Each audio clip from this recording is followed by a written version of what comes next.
नमस्कार दोस्तों। देखिए आज हम समझेंगे कि कैसे लोकतंत्र है ना, लोकतंत्र और संविधानवाद का कैसे विकास हुआ, है ना?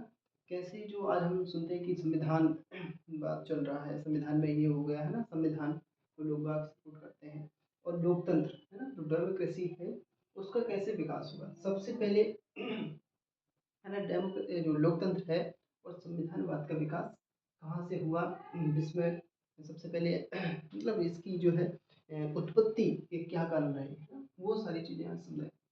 तो देखिए संविधानवाद और लोकतंत्र का इतिहास जो है, ऐतिहासिक विकास हम देखें तो मुख्यतः 3 क्रांतियाँ है ना, 3 क्रांतियाँ जो हैं वो निकल के आती हैं सामने।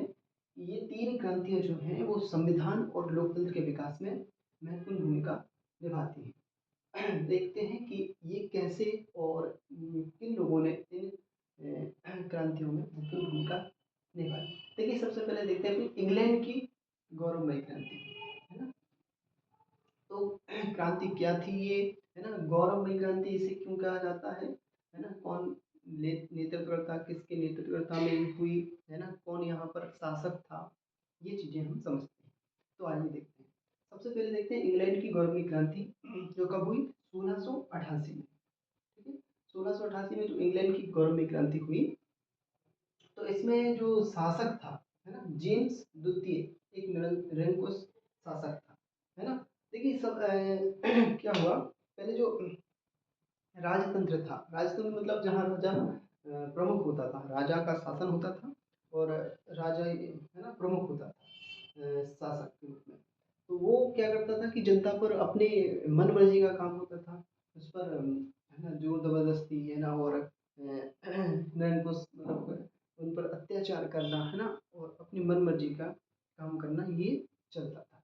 लेकिन जैसे ही जनता शोषण से त्रस्त हुई, है ना, जनता में थोड़ी-सी विद्रोह और कुछ मतलब अपनी करने के लिए, अपने शासन खुद करने के लिए, या जहाँ मतलब समाज में क्या हुआ कि जब क्रांतियाँ होती हैं, तो लोग क्या करते हैं कि आपसी सामंजस्य बैठाकर विरोध करने का साहस रखते हैं, है ना? तो इंग्लैंड की गौरवमयी क्रांति हुई, जिसमें कौन शासक था? जेम्स द्वितीय, है ना, निरंकुश शासक था जो। तो जेम्स जो द्वितीय है, वो एक निरंकुश शासक था, इंग्लैंड में, है ना? तो उसके विरोध में ये क्रांति होती है। हालाँकि देखिए गौरवमयी क्रांति इसलिए कहा जाता है क्योंकि इसमें कोई युद्ध नहीं हुआ, है ना? आपसी सामंजस्य और मतलब सहमति से ये राजा ने अपना शासन त्याग दिया और जनता के हाथों में दे दिया। अब कौन थे जो इसमें शासन में भागीदार रहे, तो वो देखते हैं। देखिए निरंकुश क्रांति का नेतृत्व जॉन लॉक, है ना? जॉन लॉक ये एक शासक हुए थे, जॉन लॉक, है ना? उदारवादी नेता, उदारवादी जो शासक हुए हैं जॉन लॉक, इनके जो क्रांति के नेतृत्व करता थे, मतलब कि इन्होंने जनता को एकत्र किया और जनता से कहा कि भाई देखिए जो राजा है हम पर अत्याचार कर रहे हैं, तो हमें इसका विरोध करना चाहिए। भाई हमारा भी अधिकार है, हमारे नैतिक अधिकार हैं, नैतिक कर्तव्य है, ये सारी चीज़ें हैं। तो हमें इस राजतंत्र से मुक्ति के लिए हमें क्या क्रांति करना पड़ेगी, है ना, विद्रोह करना पड़ेगा। तो जॉन लॉक जो वहाँ के उदारवादी नेता थे, उन्होंने अपने आप को जनता के सामने प्रस्तुत किया और सभी जनता को साथ लेके विद्रोह जो है कर दिया, जिसे क्रांति कह देते हैं, है ना? तो उधर उन्होंने क्रांति कर दी। अब क्या हुआ, जब जॉन लॉक ने ये क्रांति की घोषणा कर दी, तो जब राजा को ये पता चला कि जनता उसके विरोध में है और वो किसी भी वक़्त उस पे हमला कर सकती है ना? उसकी जान को जो है मतलब उसकी जान को खतरा उसने महसूस किया, तो उसने स्वयं शासन को त्याग दिया, है ना? गद्दी को त्याग दी और जो है जनता के मतलब जनता के हवाले कर दी। अब क्या करती है जनता ने, फिर देखिए अभी ये राजतंत्र चल रहा है, मतलब राजा का शासन है, तो ये राजतंत्र चल रहा है। फिर क्या होता है कि जो जनता है, जो लोग जिसके नेतृत्व करता है, तो उन्होंने उस जेम्स द्वितीय जो राजा थे उनके ही बेटी है ना, बेटी मरियम, बेटी सॉरी मरियम नहीं मेरी, है ना, बेटी मेरी जो थी, मेरी और उनके दामाद, है ना, दामाद का नाम था विलियम, इनको जो है शासन पर गद्दी पर बैठा दिया है ना, इनको जो है शासन दे दिया। तो देखिए यहाँ से जो कि जनता शासक, जनता ने शासक बनाया है ना, यहाँ से किसकी शुरुआत हो रही है, क्योंकि जनता ने चुना है ना, जनता की मर्जी से शासक बना है। तो यहाँ से हम कहेंगे कि राजतंत्रात्मक लोकतंत्र है ना, राजतंत्र है क्योंकि राजा ही मतलब राजा की परिवार से संबंधित है, लेकिन यहाँ पर लोकतंत्र की जो है चिंगारी ये कहें कि शुरुआत हो चुकी है भाई, क्योंकि जनता ने चुना है यहाँ पर, है ना, जनता की मर्जी से शासक को बनाया गया है। तो यहाँ से जो है लोकतंत्र की शुरुआत हुई, ठीक है। तो यहाँ पर देखिए रक्तहीन क्रांति इसे क्यों कहा जाता है, रक्तहीन क्रांति, क्योंकि यहाँ पर रक्तहीन क्रांति और इसे गौरवमय क्रांति भी कहा जाता है, क्योंकि इसमें कोई किसी भी प्रकार की कोई रक्त मतलब किसी प्रकार की कोई हानि नहीं हुई है ना, किसी भी सैनिक या जनता के बीच कोई मतभेद नहीं हुए, मतलब टकराहट किसी प्रकार की नहीं हुई, किसी को भी कोई नुकसान नहीं हुआ। आपसी सहमत मतलब जब राजा को ये पता चला कि जनता उसके विरोध में है और किसी भी समय उस पर हमला हो सकता है, तो ये उसने महसूस किया और शासन को त्याग दिया। तो किसी प्रकार की कोई जनहानि नहीं हुई, इसलिए इसे रक्तहीन क्रांति भी कहते हैं, ठीक है। तो ये रक्तहीन क्रांति भी, इसलिए इसे गौरवमयी क्रांति भी कह देते हैं, ठीक है। तो सबसे पहली बार ये क्रांति से लोगों को विश्व में एक राजतंत्र से लोकतंत्र की ओर, है ना, राजतंत्र से लोकतंत्र की ओर बढ़ने के लिए प्रोत्साहित किया इस क्रांति ने, है ना। इसके बाद अमेरिका में शुरुआत होती है। अमेरिका जो कि ब्रिटेन का उपनिवेश था, है ना, क्योंकि इंग्लैंड का सभी जगह अपने उपनिवेश बनाए, इंग्लैंड ने भारत भी को भी बनाया था, तो उसी प्रकार अमेरिका भी जो है ब्रिटेन का उपनिवेश था। तो उपनिवेश में ही 1776 में, है ना, 1776 में ये क्रांति होती है, 1776 में, 1776 में जॉर्ज वॉशिंगटन के नेतृत्व में, है ना, जॉर्ज वॉशिंगटन वहाँ की जो नेतृत्व करता थे, उसके नेतृत्व में सभी लोगों ने है ना विद्रोह कर दिया। और देखिए इसमें क्या था है ना, नेतृत्व कर दिया, और यहाँ पर कौन था, है ना, इसमें जॉर्ज वॉशिंगटन ने किया। और जो है क्योंकि ये ब्रिटेन का उपनिवेश था, तो ब्रिटेन का इस पे शासन होगा, तो उसने कर दिया, है ना, जॉर्ज वॉशिंगटन ने क्या कर दिया, विद्रोह की घोषणा कर दी।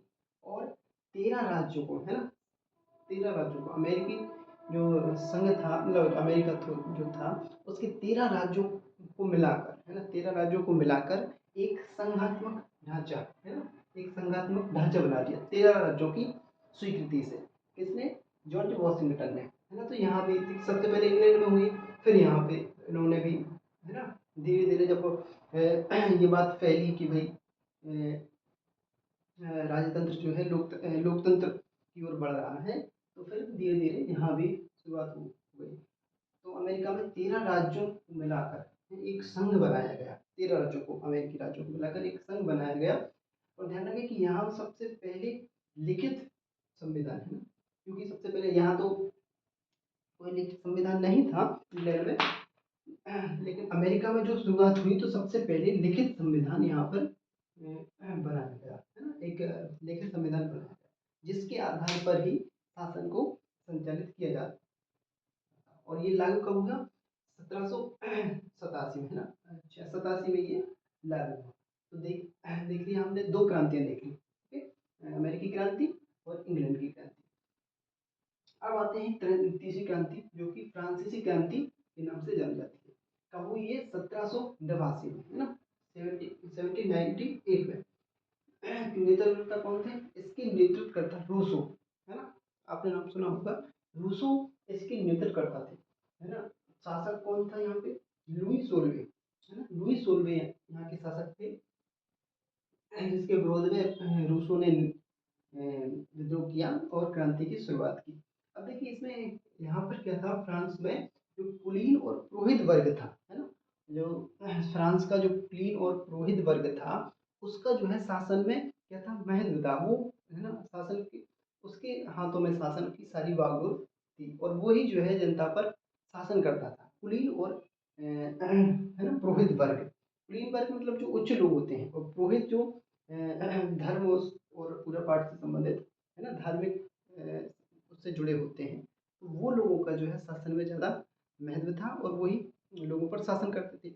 और जो अन्य वर्ग थे, है ना, जो आम जनता थी, उस पर है ना शासन करते थे और उन पर एक प्रकार से अत्याचार ही होता था, है ना, उनका शोषण होता था। तो जब अमेरिका में, इंग्लैंड में और अमेरिका में क्रांतियाँ हुई, तो तो फिर इनकी ही जो है सुगबुगाहट, या कहें कि इनकी ही उद्घोषणाओं से फ्रांस में भी रूसों के नेतृत्व में क्रांति हो, है ना। और कुलीन और पुरोहित वर्ग के विरोध में, है ना, रूसों ने जो है क्रांति की घोषणा कर दी, है ना। तो अब यहाँ पे हो गई। तो इस प्रकार देखिए हम देखते हैं कि है ना राजतंत्र, है ना, राजतंत्र, उपनिवेशवाद, अधिनायकवाद और साम्राज्यवाद, है ना, और एक धर्मवाद, धर्मतंत्र, है ना, ये चीजें निकल के आती हैं। कौन कौन से, है ना, अधिनायकवाद, धर्मतंत्र, राजतंत्र, है ना, राजतंत्र, धर्मतंत्र, अधिनायकवाद, अधिनायकवाद, इनके विरोध में लोगों ने क्या किया, है ना, राजतंत्र से लोकतंत्र की ओर जो है उन्मुख हुए, है ना। इन सबके से बढ़कर लोकतंत्र की ओर उन्मुख हुए और लोगों में ये भावना जागी कि हमारे ऊपर शासन शासन करने के लिए जो भी शासन करेगा वो हम ही चुनेंगे भाई, किसे शासन करना है हम पर, वो हम ही चुनेंगे। तो यहाँ से ये क्रांतियों से लोकतंत्र की शुरुआत होती है और आगे चल के ये संविधान और लोकतंत्र का इतिहास आगे भी विकास होता है और सारे देशों में फिर, है ना, लोकतंत्र के लिए, है ना, क्रांतियाँ होने लगती हैं और विद्रोह होने लगती है। और इसी को देखकर हमारे भारत में भी, भारत का संविधान, है ना, सबसे बड़ा, जो कि विश्व का सबसे बड़ा लिखित संविधान है ना, भारत का सबसे बड़ा लिखित एवं सफल संविधान हम कह सकते हैं, बिल्कुल कहना ही चाहिए, है भारत का, है ना। क्योंकि भारत में इतनी विविधताएं हैं, हमारा भारत इतनी विविधताओं से भरा हुआ है।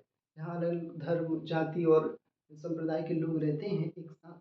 और हमारे संविधान की हमारे संविधान, चूँकि देखिए हमारी संविधान जब बना तो सभी देशों के, काफ़ी देशों के संविधान जब बन चुके थे, तो उन हमारे जो संविधान निर्माता थे, उन्होंने सभी देशों के संविधानों को पढ़ा, है ना?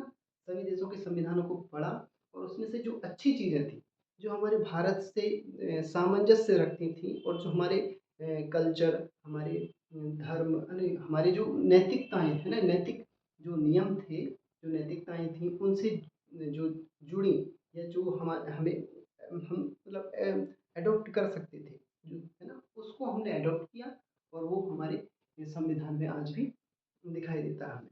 और वो सारी चीज़ें हमने अपने संविधान में रखी, है ना, हमारे जो संविधानकर्ता हैं, निर्माता हैं, उन्होंने।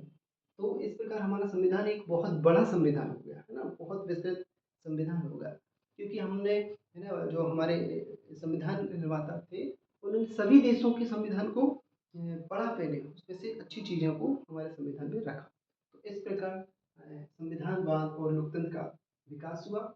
ठीक है, आगे भी और हम देखेंगे कि कैसे, अब हम देखेंगे कि हमारे भारत में संविधानवाद की शुरुआत कैसे हुई, है ना, लोकतंत्र और संविधान का इतिहास जो है वो कैसा था, क्योंकि ये जानना हमें बहुत ही ज़रूरी है। क्योंकि आज हम देखते हैं कि लोग बाग जब कोई भी चुनाव होता है या कुछ भी होता है, तो वोटिंग को के महत्व को नहीं जानते, है ना, कैसे हमें वोटिंग का अधिकार मिला, इसको हमें जानना बहुत ज़रूरी है। क्योंकि भाई वोटिंग को अधिकार को नहीं समझेंगे तो गलत चुनाव हो जाएगा, है ना। जो नेता है, जो शासक बनेगा, वो गलत लोग जाएँगे शासन शासन में, तो वो गलत नीतियाँ अपनाएँगे और केवल एक पर ही नहीं, वो सारे लोगों पर शासन करेंगे। इसलिए हमें ये जानना बहुत ही आवश्यक है कि संविधान के का विकास कैसे हुआ, लोकतंत्र का निर्माण मतलब विकास कैसे हुआ, कैसे महिलाओं को, है ना? और पुरुषों को कैसे वोट डालने का अधिकार मिला, है ना? ये सारी चीज़ें हमें बहुत ही महत्वपूर्ण है और जानना ही चाहिए हर व्यक्ति को। ठीक है? बहुत-बहुत धन्यवाद।